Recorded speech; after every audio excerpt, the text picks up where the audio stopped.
Last year, the team to beat in kart racing belonged to Roger Penske. And most of the records and most of the races belong to this man, the defending national champion, Rick Mears. His teammate, Kevin Cogan, also had an excellent season. But now the winter has passed, and things have changed. Cogan has driven off to another team, and Rick Mears is wearing new colors. The Pennzoil sponsorship has moved to his car, and both of the Penske cars are now bright yellow. And Al Unser has moved up to join Rick Mears on the Roger Penske team. Cars 1 and 7. But Kevin Cogan was able to find work with the winningest chief mechanic in history, George Vignotti. He goes back to wearing his old Formula Atlantic helmet and teams up with Tom Sneva. The combination should prove for victories for both of them. At the end of the season, Jim Hall closed down the Chaparral racing team, leaving Johnny Rutherford without a ride. But after shopping around, he found the number 40 car, the machine belonging to Pat Patrick. And Johnny Rutherford was back into the fight. He now joins Gordon Johncock. And with Pat Patrick's team, it should look good for both of these men. Rutherford's 40 car used to belong to this man, Mario Andretti. Last year, he was with Pat Patrick. But now a new team has been formed. The car is a new Lola, the driver Mario Andretti, and this should be a wonderful effort as well. This team is owned by driver-actor Paul Newman, and he's backed up by Carl Haas, who has had successes with his Lola for years. And on one of the cars, this view over the right-hand shoulder of Johnny Rutherford, our live onboard camera. Now, for that famous command, here's Larry Cranes, the president of the sponsor of this race, Kraco Enterprises. Gentlemen, start your engines.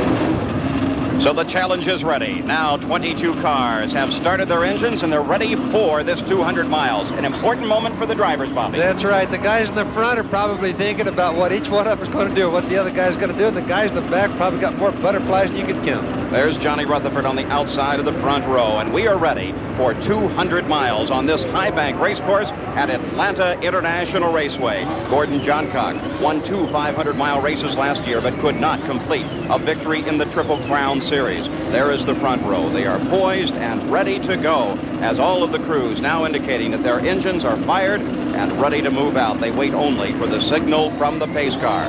The men with their hands in the air saying that they are ready to go. The engines are fired. Gordon Johncock is ready. Johnny Rutherford is ready. The pole sitter, Rick Mears, is ready. We are ready here at NBC Sports World. Mario Andretti, he is in his backup car because during the practice, he crashed his primary car, so there's a question mark there. There's that new Penske PC-11, and Tom Sneva sits prepared to go. 200 miles, 132 laps in front of these drivers. The first race of the season. There is a lot of tension here. A number of unknown quantities. Everyone trying to figure out the new rules and trying to decide who is going to be the fastest, who will win this race, and who will be the national champion at the end of the season that lies ahead.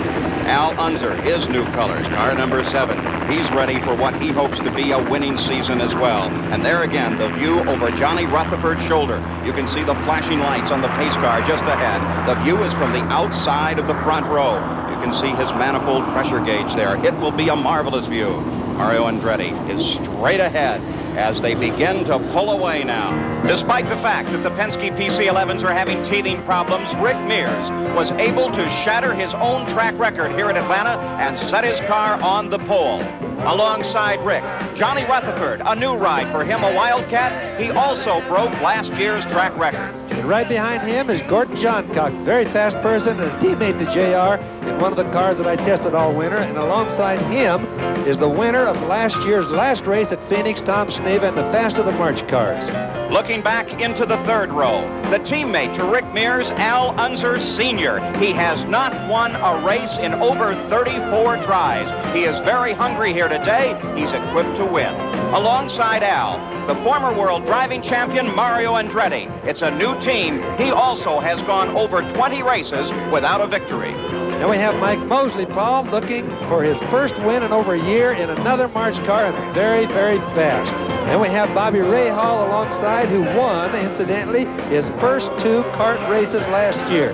Looking to the 5th row now, on the inside, from Formula 1 and from Formula Ford and go-karting background, Teo Fabi. It's a March car. He's expected to do well here. Alongside Teo is Kevin Kogan. He has switched from the Penske team and is now driving a March for the winningest chief mechanic, George Vignotti.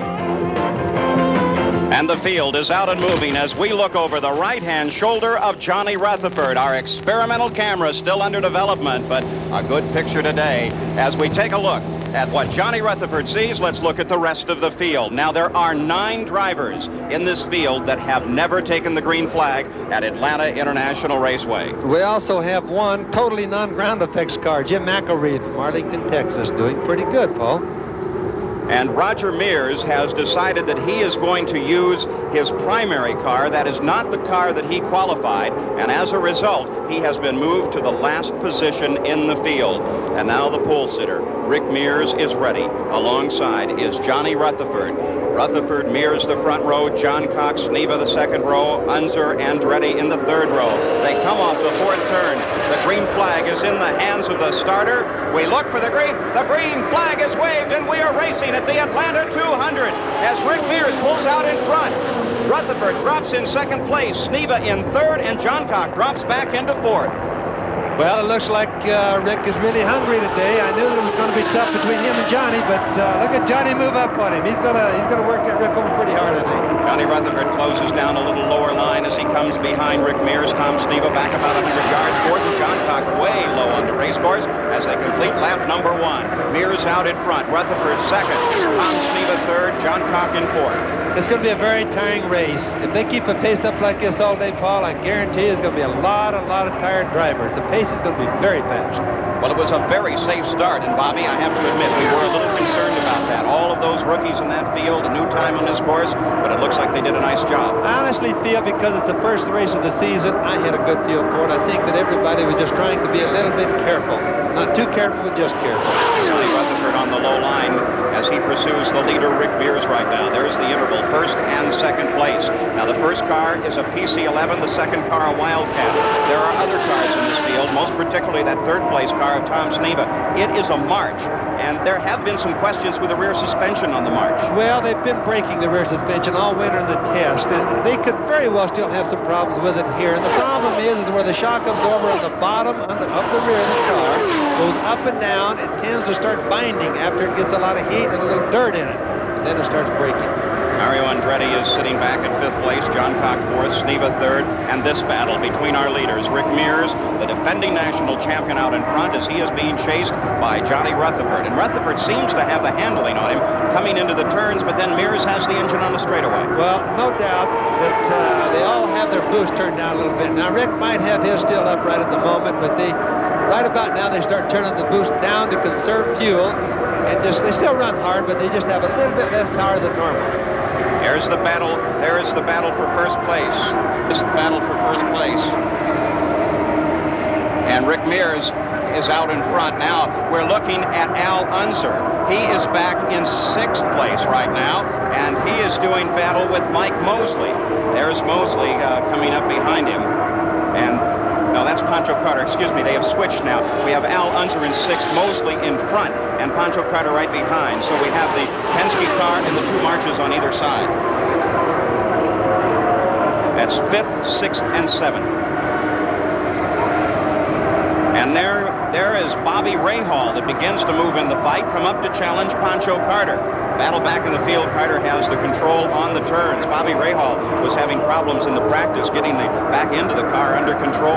You must remember now, this is Rahal's first race here. He's a very, very good race driver. It showed that last year by winning 2 of the races, but Paul has not got any experience on this type of track. He really came out of the road racing ranks. A tremendous battle back in the pack. It is still tight at the front as well. We are watching Mike Mosley. And as we come back to the leaders, here is Rick Mears coming around slower traffic now already early in the race. Johnny Rutherford is right behind him.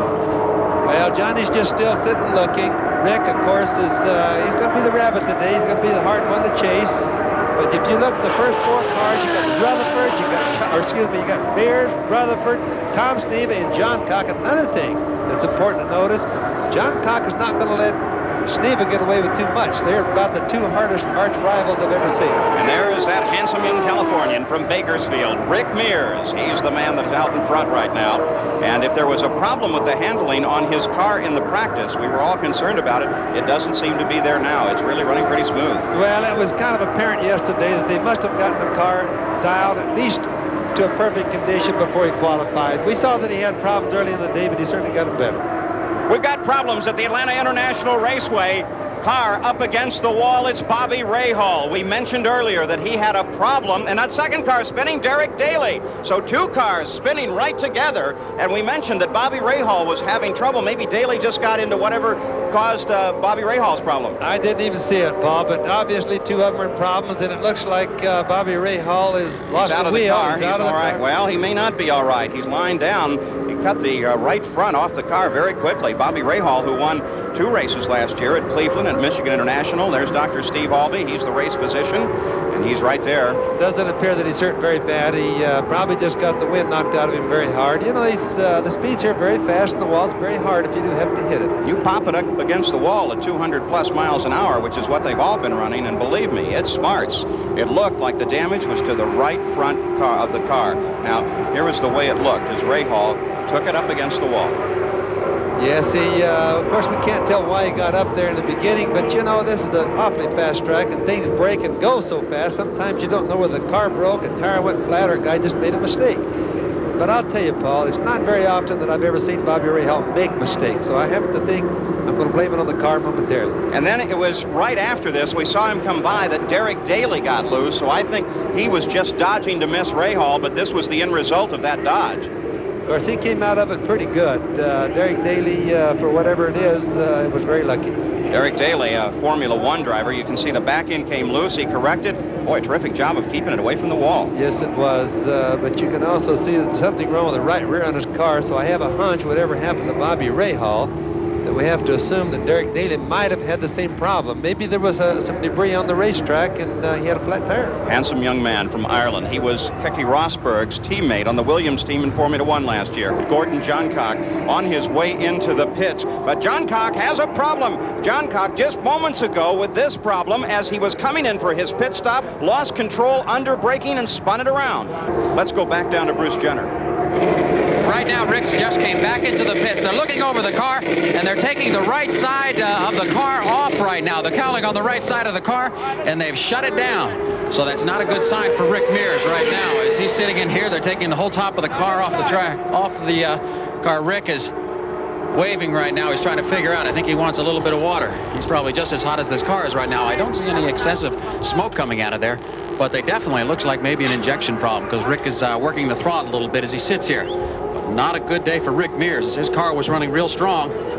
Bobby, your analysis, what do you think? Well, what has happened is Rick's waving because the alcohol fumes are getting to him. The alcohol really burns your eyes and your nose awfully bad, but they very definitely have something that's burning up, and it's on the right-hand side in the back there. And it's a little hard to tell what it is, but I reckon he maybe have a fuel line burning too or something like that from the exhaust. So Rick Mears, the Penske PC11, a car that everyone thought would be the one to beat, obviously having problems here in the first race, but they're putting it back together, and apparently they're going to send him out. Maybe they found what the problem was. I have never seen so many problems with so many cars at one time as I have here today. It just seems like everything happened at once. There's too numerous to even talk about. Of course, that's what the first race of the season is all about. There's always a lot of sorting, always a lot of question marks. Well, it looks like Rick is going to go back out again, so I don't think we're going to see him leading the race, but I think we're going to see Rick passing an awful lot of cars pretty quick, Paul. Rick Mears there in the pits under yellow, but the yellow flag about to disappear and the green light ready to wink on. Mike Mosley will be our leader as the pace car. There goes Rick Mears back out, and the pace car beginning to pick up speed and head down. Mike Mosley behind a slower car, but Mosley is the leader of the race. And ready out in front, Mike Mosley is the leader as he comes across the line. The green flag flies, and Mike Mosley being chased by Peter Halsmer and Gordon Johncock, despite that spin in the pits, is still in the race and in third place. Well, he still has a chance of winning the race. In fact, right now, if you have to look at things, Paul, has to be Mike Mosley and Gordon Johncock. Pete Hausmer, normally speaking, doesn't have enough experience to win the race, although Pete has been clean and fairly fast all day. And Rick Mears is stalled again coming out of his pit. So here's Mike Mosley, the leader. There's Rick Mears as they're trying to get him back. It seems to be terminal there, Bobby. Well, anytime it seems to go so far and just quit. So the car is either stubborn or they have a fabulous mechanical problem. I don't know which one you want to call it. Here's Mike Mosley as he is coming up behind Mario Andretti. Andretti currently running in 5th place, and Mosley goes around. Can he hold it? He does. Mosley just rockets away from Andretti, and Mosley has now put Mario Andretti 1 lap down, so there are 4 cars on the leader lap. Mosley, Halsmer, Johncock, and John Paul Jr. The race is going to end up being, right now the way it looks, between Mike Mosley and Gordon Johncock. Gordon's moving up, and of course Mosley right now is pulling away a little bit, but Gordon's moving away from the other cars. He just got through passing my brother Al. So I think we're still going to see a good race pretty quick. Bobby, this race course, the little over mile-and-a-half course at Atlanta, is very rough on the cars. I think that's part of what we're seeing.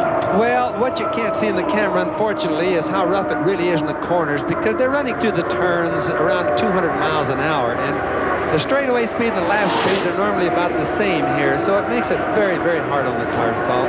Mike Mosley, who in the practice was having problems with all of the turns here, seems much smoother right now as he heads down the backstretch. Well, Mike is very quick. Like I say, he's a very, very hard race driver, and he very. Here is Gordon Johncock as he comes up alongside Mario Andretti to lap him as well. Johncock currently in 3rd place. Andretti is now being scored down 2 laps in 5th place. So the new Lola is still not perfected, but of course very short development. Well, it shouldn't be as quick as Mario qualified. Mario carried the car during qualification. The car's not been this quick since he got here. It's been pretty good on a smooth track, and they're testing like in Indianapolis. The car's been fairly fast, but it's just not going to be good on these rough tracks until it has a little bit more development time behind it. Well, it hasn't been a routine day for the Penske team. Rick Mears still sitting in the pits, and with Bruce Jenner right now is Roger Penske. Roger, you run into a lot of problems on it. Looks like it's a throttle problem. Well, Bruce, evidently we came in for the routine pit stop for 3 tires and fuel. The car's running fine, and going out of the pits, it started to not take the fuel. We don't know whether it's something in a fuel line. It maybe is making the car miss. All right, well, they're putting the top on. Hopefully be back out in the race to solve that problem. Good luck to you. There is Mike Mosley, car number 18. The sponsor is Kraco, the same sponsor of this race. And Mike Mosley is out and leading. Johncock has managed to move up to 2nd. Winner of 2 500-mile races last year, but he was not able to complete the Triple Crown by not winning at Pocono. But Johncock currently is in 2nd place. He is chasing Mike Mosley. He's only a second behind right now, Paul. He's really closed the gap on Mike, so I think we're going to see a race pretty soon. Well, Rick Mears, as a result of the problems he faced with the engine and his lengthy and several pit stops, is now 10 laps down behind the leader.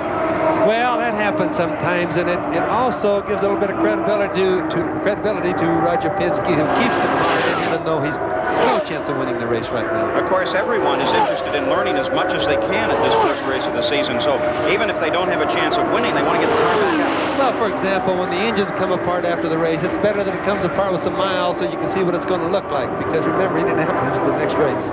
Well, this is where Gordon Johncock performs best, in 2nd place with a challenge ahead of him. The challenge is the number 18 car of Mike Mosley, about 3 seconds. Now he's closed the gap now as he comes up on just 2.2 seconds. Let's look at the interval again and see how it changes. Of course, it changes in traffic. Gordon Johncock, 2.6 seconds back.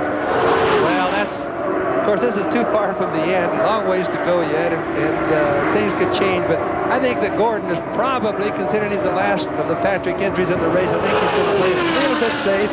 I think Mike Mosley's probably trying pretty hard. Michael always drives hard, and I think that's what he's doing right now. So Gordon Johncock chasing Mike Mosley. Mosley in a March, and the March cars have been having problem, this 83 model, with a problem in the rear suspension. What is that? Well, it's the rear shock. They have what we call a pull rod suspension, and as the rear shock, the bottom goes up and down on the shock instead of the top working down. And it rolls up and down in a bearing-like device between 2 rails, and very often that locks up, and this causes troubles when it does lock up because something breaks. And Mike Mosley, while he's out in front, there is that handsome young Californian, a wonderful guy, very quiet guy, easy-going, but an excellent racer. Mike has always been a good racer, and he's always one of the nicest people that you could ever meet. He just deserved to win more races. He's had a lot of hard lot of hard races in his racing career. A lot of disappointments, a lot of wrecks that weren't his fault, cars breaking, things like that. Mike, in his early days, seemed to be one to avoid all the spectacle of racing. He was a real purist. He just wanted to drive. He didn't care about the interviews or all the accolades or anything. He just wanted to race. He doesn't care about anything except the racing in itself, and that has a lot to say about Mike. He's just an extremely quiet and nice person. Now, Gordon Johncock in second place, and we should say we have been noting the interval, but official scoring is telling us that Gordon Johncock is actually down a full lap behind Mosley, so he has a lap plus about 3 seconds according to the official scoring report. Okay, that comes about because of that spin of Gordy's in here. I suspected that, and scoring is also showing that. Yes, of course, Bobby Unser, one of the questions will be the strategy now in the pit stops. Well, the strategy right now is going to be one more pit stop, and it should be both of them, and I bet you that neither one of them make any mistakes coming in. I'll bet you it ends up being a very close finish. So both cars expected to stop before the end of this 200 miles on the high bank here at Atlanta International. But Mike Mosley, as he comes up behind Howdy Holmes, who is well down and out of the fight, comes by. Look at that motor. Just terrific power. They've really got the car working. They do, and of course, now you must remember, Mike got the first new 83 March that came out of the factory. This was really the test car that came through, and they've had a lot of time working on it clear back to last November. So Mike Mosley is out in front of the race. He is a full lap out in front of Gordon Johncock. And Mosley has never finished in the top 10 here. A pit stop expected between now and the end of the race for both Mosley and the second place car, Gordon Johncock. But Mosley has a full lap lead over Johncock. There is Mosley as he continues to scream around this course, coming around Roger Mears, who started in last position in the race, but is still out on the course.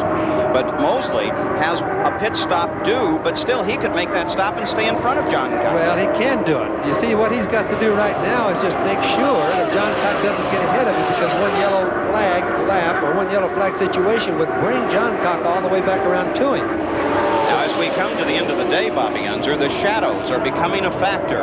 Long shadows over the third and fourth turn. Bruce Jenner has a fuller report. Well, there's definitely shadows in turn 3 and 4, and as it gets farther in the race, Johnny Rutherford said that fatigue is going to be a major Mosley slowing down. Yeah, Mike Mosley, the leader. Excuse me, Bruce. But Mike Mosley slowed down and is heading for the pits. We're under the green flag. Mike Mosley. Now remember, Gordon Johncock, one lap back. We'll keep an eye on the straightaway for Johncock. He's come by once now. Johncock, while Mosley rolls in, his crew is ready. Let's watch this stop. Mike Mosley comes to a stop. Very much of a standard pit stop. They're not doing anything to the car. They're doing an adjustment to the front wing and fuel, and that's all they're doing. It means Johncock is in the third turn. That means that Mike is in good shape. It means it must be not. Johncock coming around the fourth turn. Mosley is still up on the jacks. He comes down. He's ready to roll. Johncock goes into the lead. Mike Mosley still in the car. It has no longer routine, I would say, Bobby. It's gone a long time. There's something wrong. They're looking under the back end. That suspension is back into the back end, and I'll bet you that's what they're looking at, Paul. You can see Johncock, the leader, below, Mosley above. Let's go to Gary Gerald. Well, a crew frustration showing on all sides now as they begin to peel off the gloves. I think they realize that the afternoon is over. Ruin half of them checking down there, possibly around the gearbox, down in front of Mike Mosley's legs. They continue to work around the back of the car, but it looks like it's all over now for Mike Mosley, and once again, frustration so evident in his face as he bows his head in the cockpit, Paul. How sad for Mike Mosley. 2 17th place finishes, a 14th place. This could have been his day, Bobby. Attrition is the story. Paul, I feel sorry for Mike. I just couldn't tell you how much how much sorrow I have for the guy. The guy is so deserving. Look at him. Just look at him. You can't describe how bad he must feel. Most of his career has been just this sort of frustration. Almost never his fault as Mike Mosley sits in his now still race car that was carrying him in the lead and on the way to victory. But now that has changed. This man is the leader, Gordon Johncock. He was one lap down. Of course, he still faces a pit stop. And this should actually be a good situation for your brother Al, who has managed to move up into second place. Now, we point out that as the standings change, Mosley was so far out in front that he will still show in the standings for a little while. But Al is running behind Johncock in the race. But Al really isn't handling good, and he hasn't handled good all day. He's had a lot of problems with the cars handling well. He's already had a flat tire that was an extra, so he'll benefit from it, but I don't think, I just don't think he's going to be a factor with Gordy. There's Al as he goes by Tony Bettenhausen. Al in second place. He is 1 lap back. We'll get a clarification of whether or not that indicates that he is now on the same lap with Gordon Johncock, the leader. But certainly Al's car has not been running as smooth as it could through the day. The Penske team really having their problems here. Well, they are. In fact, they've really had their problems. They had 2 fast cars, but Patrick had 2 fast cars. Rutherford's already gone, and obviously Mike Mosley had a fast car, and he's gone. And the one thing that we feared, we now have the 2 Penske cars running right together on the race course, and look at that. You can't tell who's who. That's what I was just looking at with binoculars, trying to figure out who was who in the thing, where Al was. Take a guess. That should have been Rick Mears that just came past Al. Of course, Rick Mears is so far down that that pass is almost inconsequential. It was indeed. Rick's car is trimmed in red. There's Al Jr. right in the middle, incidentally. Now what is with little Al Unser's son, who will celebrate his 21st birthday this Tuesday, what is he thinking? Well, if he just gets this race in without breaking down, he's going to be so lucky. And I know Rick Gallis will be. The whole Gallis crew will be happy if they can just finish the race. They'll be awfully lucky. Number 7, Al Unser. And he is now back behind the leader. The leader is Johncock. This race has been extremely confusing. Confusing not only to the drivers, but to the spectators as well, as the lead has constantly changed. But that makes for excitement. And that's certainly what we have seen here in the first race of the Championship Auto Racing Team season. We are watching Al Unser. He's your brother. He's a different driver than you. You're more of a Charger. He's a little smoother. When things are right, nobody's quicker than Al is. But the car has to be right. He's maybe a little bit smarter than most of the drivers because of that, Paul. He has very little what we call sheet time. Very little time in the hospital. A lot to do with that. There's Gordon Johncock, a smooth, fast Charger. Gordy has taken cars that were almost uncontrollable and set them on the pole in the past. He is an excellent racing driver, and he leads now. Comes around Howdy Holmes onto the main stretch. Gordy, despite a spin in the pits earlier, out in front. We'll look at the interval time now. And we're going to watch this time as we get an update from the scoring section, which indicates that they may have a rescore, a 10.2-second interval, but we'll watch for a rescore now on the Unser position. Well, if Al's in the same lap with him, then Al's going to start really getting with it. That's the way he is. When he sees that rabbit out there, he'll really chase it. Let's go down to the pits. Mike Mosley is with Gary Jerk. Paul, I don't know. We expressed the frustration that I know was felt in the cockpit. Mike, it's something that you never get familiar with, but has there ever been a bigger disappointment when you seem to be so totally in command of a race and then have it suddenly go sour? Well, it's always a disappointment. This is one of the biggest disappointments I've had. I thought we were very competitive, and I came in for the pit stop and I got stuck in high gear and we couldn't get it out, so that's the end of the day. The race car seemed to be performing magnificently. Any indication of any problem up until that pit stop? No problem at all. Well, it's a delight to see Mike Mosley back and competitive among the front runners. We look forward to big things for you and the Kraco team in 1983, Mike. Thank you very much, Gary. A dejected Mike Mosley, of course, Paul. And here is Gordon Johncock. He is on the pit road, that flat section of the race course. He is the leader. Indications are he may be as far as 3 laps out in front, so he can now take his time as he comes for what should be his final pit stop. Gordon Johncock brings her in. The crew is ready. George Huning, the crew chief, right up at the right front wheel, signals Gordy exactly where to stop. Let's go to Bruce Jenner. He's coming in. He's just going to be taking on fuel. No tires whatsoever. It's going to be a very quick pit stop. All they need is fuel. The car seems to be handling well. And Johncock is back into the race. And he's having a little bit of trouble getting out, trying to get the car going. George Huning, his crew chief, just took a blast of fire out of the exhaust right in the face, so he's a little bit concerned. But Gordon Johncock is back in the race. Gordon Johncock comes back into the race and should have come back into the lead. Now, was that problem? Several cars have had trouble getting away, Bobby. Last year it was injectors. Is that maybe the same thing? No, it isn't, Paul. I know the car very well because I did the testing on it. He's having a gear shift problem. It's not inside the transmission. It's in the gear shift linkage. There's the second place car of Peter Halsmer. Now, what a marvelous run for this young man. Pete has done more than an excellent job today. He should really probably get one of the best applauses today that's going to happen. He stayed out of trouble. He's really done pretty fast all day. it. The car is a PC-10. It is one that Kevin Kogan had last year.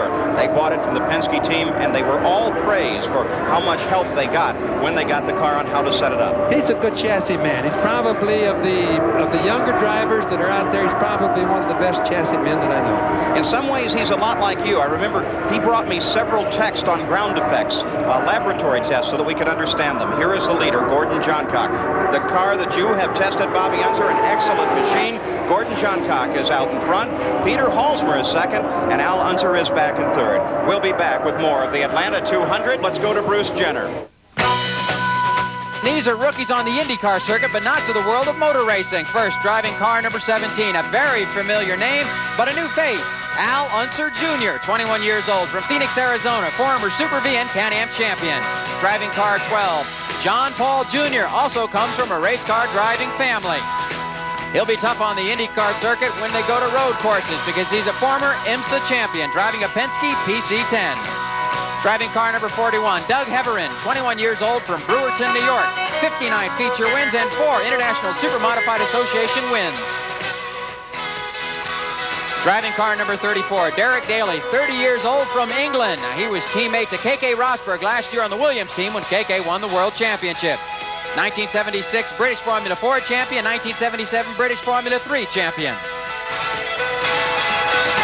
Car 33, Teo Fabi, 27 years old, from Milan, Italy, a former downhill ski racer. Started off in go-karts and moved all the way up to Can-Am in 1981 and Formula 1 in 1982. And now back to Paul Page.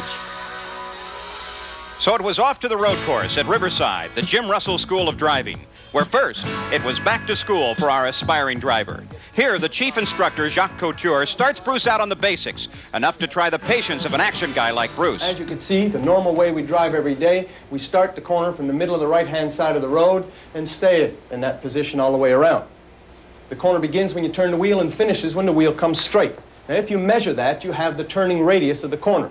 Now, I'm sure you realize that the radius of a corner, or the sharpness, has a lot to do with how fast you're able to get through it. So here we're going to explain to you how to get through a corner faster. Same corner, but now as you notice, we've increased the radius to 70 feet. We've used more road. We started more towards the middle. We turned towards the inside. We've used more road coming out. By making a straighter line, by not having the corner quite as sharp, theoretically, we're able to go through a little bit faster. The same corner again. But now we've used up all the road. We've started from the complete outside to the complete inside and to the complete outside. We've made the straightest possible line through the corner, giving us the maximum radius of 138 feet. Now it's time for Bruce to join the long line of drivers that learned the racer's art behind the wheel of a Formula Ford. Big guy, Bruce. Little car, the Ford. You concentrate your weight on the actual seat and always holding your balance with the roll bar. So get your hand on the roll bar, onto the seat, okay? Then you slide one leg in, okay, and down slowly into it. That's right. And then you could put rest onto the frame in the front. Got it. That's right, and slide down into it. Ah. Got to worry about the seat belts up along your waist like that. That gives you room. There we go. Okay, now let's start by the right position for your legs. Try the clutch. Got it. All the way down. Okay, let it up again. Down, that's good. Hands on the wheel, 10-10.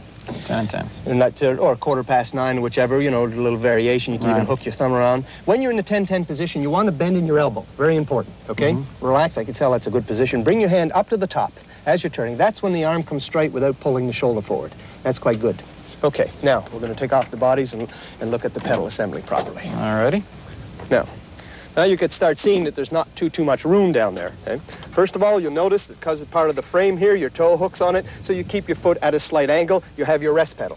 You realize that the rest pedal is important, a good position, because you hold yourself from there and the back of the seat. Yeah. See, because when you get under cornering forces, you don't want to be holding off the wheel. Hold yourself. Ready? Onto the brakes. Clutch is good. That's all right. Brake, the right position. You know about the heel and toe, where you blip the throttle as you're doing. When you're braking, good. you can get your RPMs up by going like blip that. the throttle at the same time to get the proper gear change. Good. So I think that's not bad to start off with, sort of thing. All right. Get a feel for that. Okay. Now the first trick is getting it stopped, preferably in a straight line. Now that may sound easy, but Bruce found it harder than it looked. First, he must simply accelerate smoothly, then downshift at each pylon that marks the edge of the course while braking, and stop smoothly by the last one. Now this is the same maneuver that is needed to approach a corner at high speed. The Olympic Flash found it more difficult than he imagined. He also learned an important trick. He learned while he was turning around and coming back to the instructor, it's very important to make up a really good excuse. That's difficulty with bad habits. Now, somewhere in there I missed one. A few. First of all, okay, you weren't properly lined up. You weren't right dead on the edge of the track. You were out like about 3 feet. Remember, we're approaching a corner for the first time, and you got to be on the extreme outside, okay? Also, when you were doing your heel and toe, you weren't sort of getting completely off the gas. You were actually pushing on both at the same time. You're trying to rush things too quickly. Let's take it like one step at a time. You start by getting onto the brakes, slow it down. Then you blip the throttle, okay, on your heel and toe, but make sure you come completely off the gas pedal, because you were on the brakes and the gas at the same time, okay? Remember the pylons. We're doing it in slow motion, and it's a little bit more difficult doing it in slow motion for anybody. But if you can't do it in slow motion, there's no way we could do it super fast. So it's trying to get through the system properly. The first pylon, you're onto the brakes. Just before that second pylon, into third, and back onto the brakes, and go down right into first gear, okay? Nice and smooth. Off you go. Now, that's a great way to impress everyone.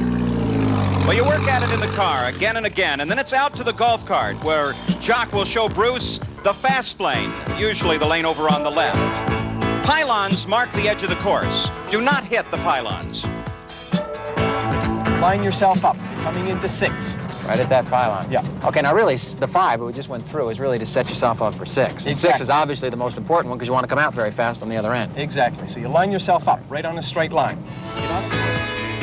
So now that he thinks he knows all he needs, it's Bruce's turn. First, slowly, out in the Formula Ford, just simply drive the line.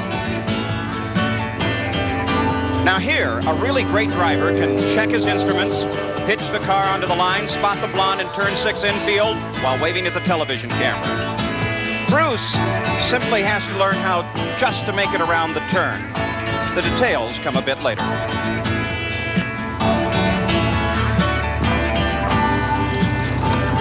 Very good, Bruce. That was quite good. Just a few little mistakes. A little late with first gear.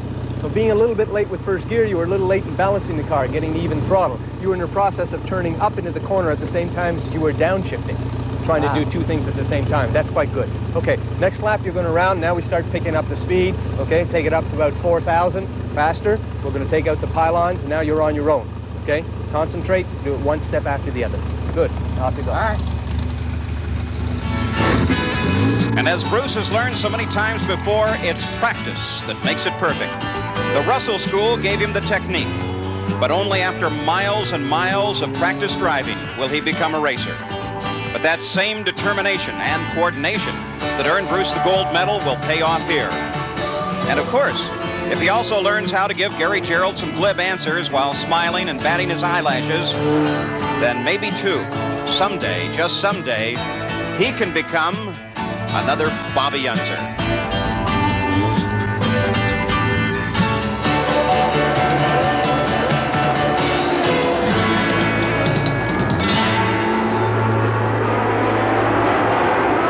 This is Paul Page. We're back at the Atlanta 200 in the closing laps now as Gordon Johncock is out in front. And scoring here has been a key problem in this race. It has in fact been the key problem of championship auto racing teams. They are now showing that Peter Halsmer is not in second place. They're telling us that Al Unser is in second place. Peter Halsmer is in third. There has also been a confusion about how far back they are. Al Unser is now being scored as we watch him in second place. Peter Halsmer is in third place, but now the laps back have changed. Al Unser is supposedly 1 lap behind the leader. Bobby, that's a constant change. That's several times now, more than 2. What's the problem? They need some fixing there. They've needed it for a long time. They're trying a lot of different systems, the kart people are, to try to get their scoring straightened out, but sometimes the race is over and they're still trying to figure out who finished where.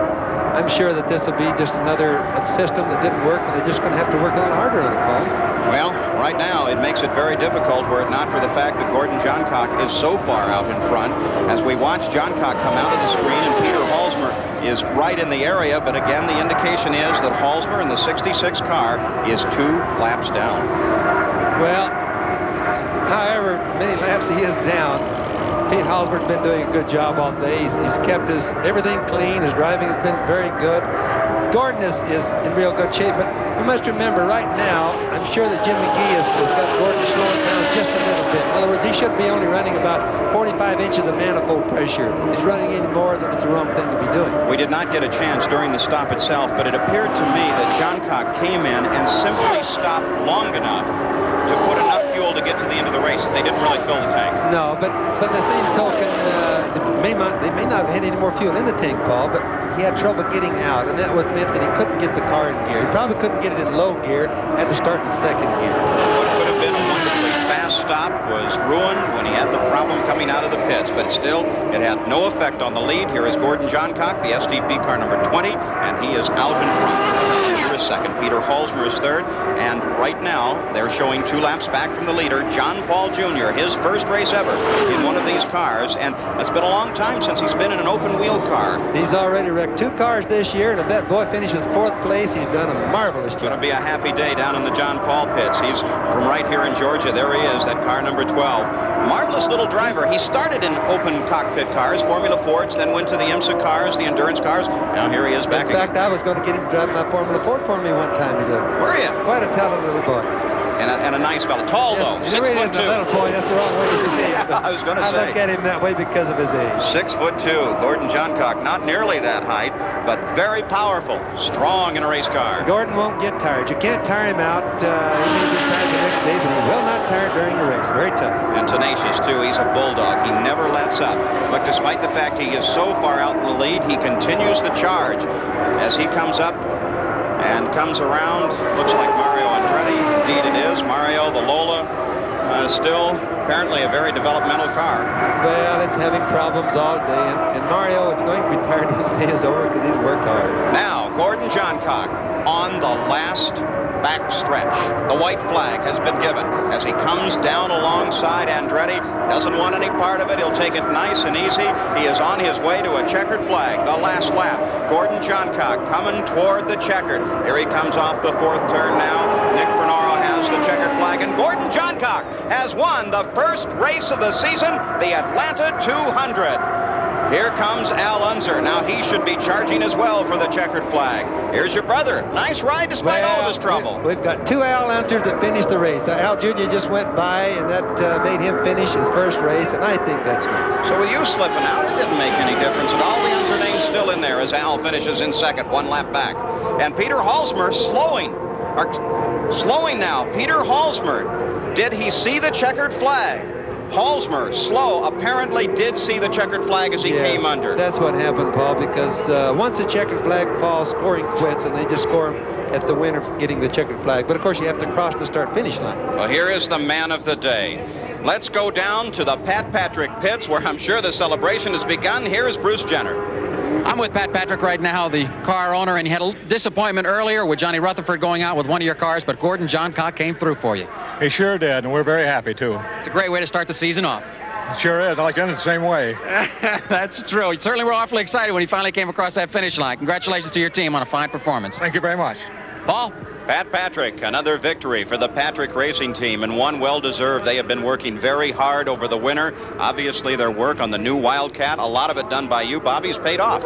Well, I've got a lot of test miles on that thing all over the winter, Paul, and I didn't have favorites today, but I'm very happy. You think Pat's going to give you a little part of the purse? No, I don't want any, but I think it's nice that they won. This is the car that I worked with the most. Well, the day belongs to this man, Gordon Johncock. The car is a Wildcat. It's powered by a Cosworth as he makes his last left-hand turn of the day to the cheers of the crowd as he rolls up into Victory Circle, the winner's circle here.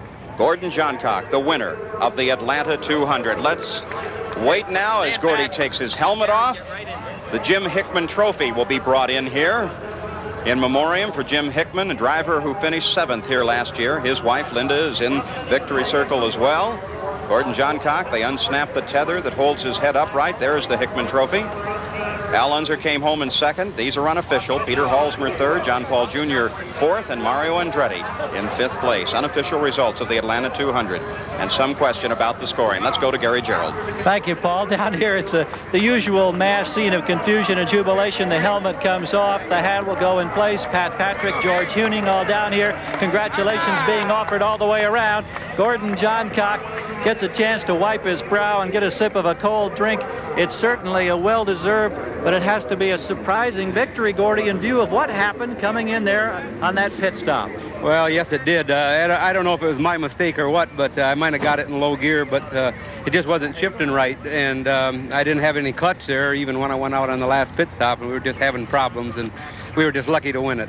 When you get into that situation and all you can do is sit there in frustration, hoping the crew can straighten you out, get it restarted, did you think there was any way in the world you could come back and win this race? No, I didn't, but that goes to show you, you never want to quit. You always want to keep plugging away, just like last year. I know there's a couple times we quit, and if we hadn't have, if we'd have kept going, we'd have finished farther up in the points because we only lost by a couple. So, that goes to show you that you never want to quit.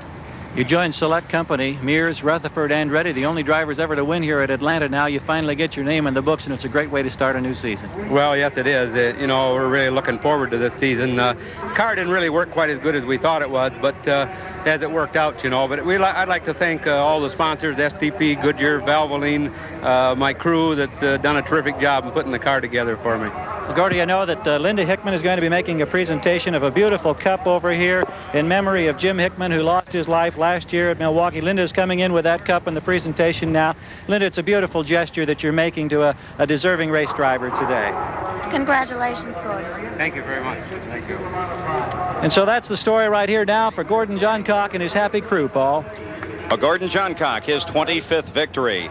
The STP number 20 wins the Atlanta 200, the first race of the season. But this was almost the end of his race as we watched him come in for a pit stop. This is earlier, of course. He locked his brakes up. Look, Bobby. Well, what we just heard him say, Paul, was he was having gear shifting problems, like I guessed, and he stuck it probably into low gear while he was still trying to stop. And that's what caused the rear wheels to lock up and cause him to spin. So Gordon Johncock stayed with it the whole time. This was the only serious accident of the day. It started when Bobby Rahal spun and Derek Daly spun as well. So the results here, Gordon Johncock wins. Congratulations to him. Bobby, thank you for a nice job this afternoon. Our thanks to Gary Gerald, as well as Bruce Jenner, and of course your fine input on this. Gordon Johncock, the winner of the Atlanta 200. Al Unser Sr., he comes in second. We have to say senior now. Peter Halsmer comes in third.